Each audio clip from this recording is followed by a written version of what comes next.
Hello there, welcome to Sydney. With me here is David Kennett. Now he's an environmentalist with a fascinating project. He's over from Western Australia.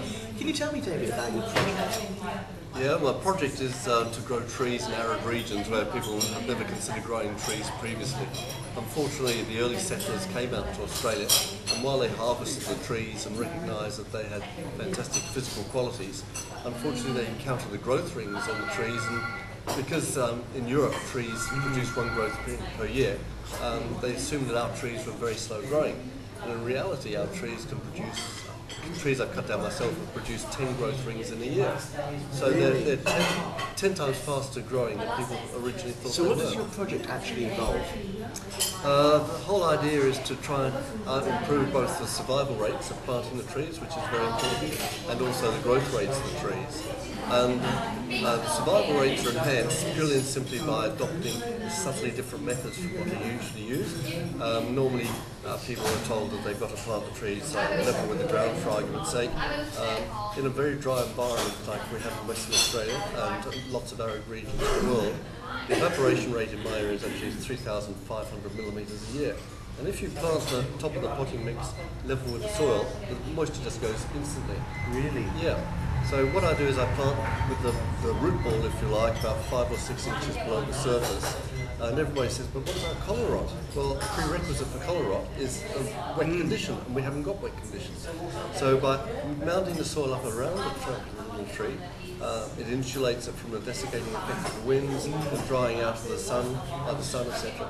And the water that's encapsulated with the root ball is sufficient to enable it to survive sufficiently long for it to get its roots down to moisture which might be 1 foot below the surface, 2 foot below the surface. Now you've been able to divine water on your land and other people's land. How do you do this? How can a rod like this do so much? Well, there's no scientific explanation for it. I just think it's a matter of connecting to universal consciousness. But one doesn't even have to be on the land. You can just have a sketch or an aerial photograph of the property, and you can detect exactly where the underground movements of water occur. Where does this come from? Because you come from a civil engineering background. That's right. It's hardly alternative, is it? That's right. I don't understand it at all myself, but we've all given this gift. Now, our intuition is exceptionally strong, but unfortunately, although we're encouraged to learn to speak, we're encouraged to learn how to do mathematics, perhaps to learn a foreign language, perhaps to learn a musical instrument, we are never encouraged to improve our intuition, and our intuition is just phenomenally powerful. And it's just a matter of opening up and going against society's norms. You know, most people are very reticent about trying something which they can't feel, they can't touch it. It's science hasn't explained it. It's such a shame because it's a bit like gravity. Nobody can see gravity, but now because science can explain it, everybody accepts it as if they know what they're talking about. And most people don't know what they're talking about gravity. It's just a word as far as they can see. But you can go a step further, can't you? You can do a form of remote viewing, where you don't even have to be on the land. You can have a piece of paper, somebody draws the land, That's and right. you can tell them where the water or whatever it is they're looking for. That's right. Somebody can phone me up from England, and I'll just talk to them. I can actually use the divining rod to determine the shape of their property, and on that I can then determine where the water is flowing, etc. I can also determine where there's significant changes in soil type occurring as well, which is very important for growing trees. And I can't explain it, but we can all do it. And now I'm actually teaching people to do this. I've taught it 2 years running at the Albany Summer School, and it's very compelling. It's so satisfying when people suddenly discover they've got these hidden talents that they just weren't aware of. Can you understand why some people may be sceptical, or may I even say cynical? Do you get that on this? Totally, because I had difficulty accepting it myself. I know the struggle that we all have accepting this, because it's totally against our educational system. I understand you saw a video recently from the Sceptic Society in which you saw people doing divining, and they didn't quite succeed with the test. I think, and also there have been tests with Dick Smith and James Randi. Why do you think so many people have failed these tests? Why is the success rate so low? Well, what do I say? You have to edit this out. Okay, the biggest problem is that once people discover that they can do water divining, they think, right, I'm good at it. And a lot of ego comes into it with people, and I dare say I'm guilty of this as well. But I was fully aware that sometimes I was getting success and sometimes I was getting failure. and I couldn't work out why. Because sometimes I predict exactly where the water was, the depth, the quality of the water, how much water could be pumped from it, everything about it was spot on. And then I go to another place and I wouldn't get any, they put a board out and there was just no water there at all. What I have discovered now is there's a whole lot of different spiritual reasons for why people miss out.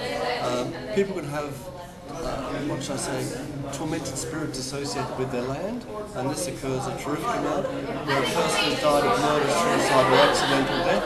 That person hasn't gone over to the other side, they're in torment, and they're just sitting around thinking, God, I mucked up my life, and I'm not going to make things easy for this person. And so they do everything to have a negative impact on people. And you often find a house, for some unknown reason, it's a beautiful home, it just sells and sells and sells. It just keeps on changing hands for no apparent reason. But invariably it's because the house has been built on an area of land where somebody has died from murder, suicide or accidental death.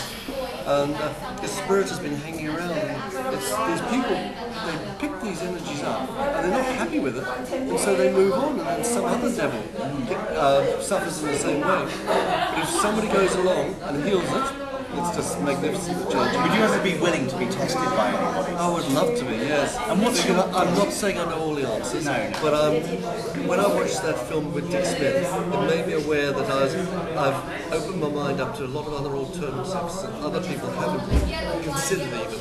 And I think I'm a little bit further up the pathway, shall I say, than most people. I've got more questioning. Sorry, question. What is it actually within the rock that's telling you there's water? Where's it coming from? Well, really and truly, you don't even need the rod. But if I just go and say, oh look, there's water there, people are going to say, how do you know?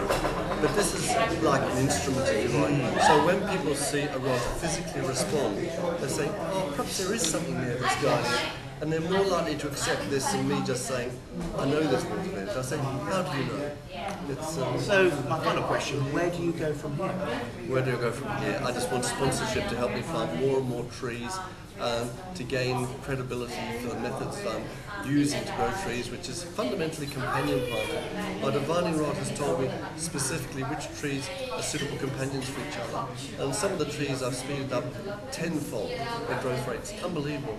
So we've missed out, in Western Australia in particular, and a lot of other arid regions, we've missed out on a natural resource which should have been capitalised upon, and we've just failed to use it, and it's sacrilege. Well, David Kennett, if it could be proved what you do, I'd be the happiest person alive, because I think your ideas have so much to offer. For me personally, I just need a little bit more evidence. I'm a natural sceptic on many areas, and I do wish you luck. Come across and see my farm. I would love to see the farm, and I'll bring the camera, I promise.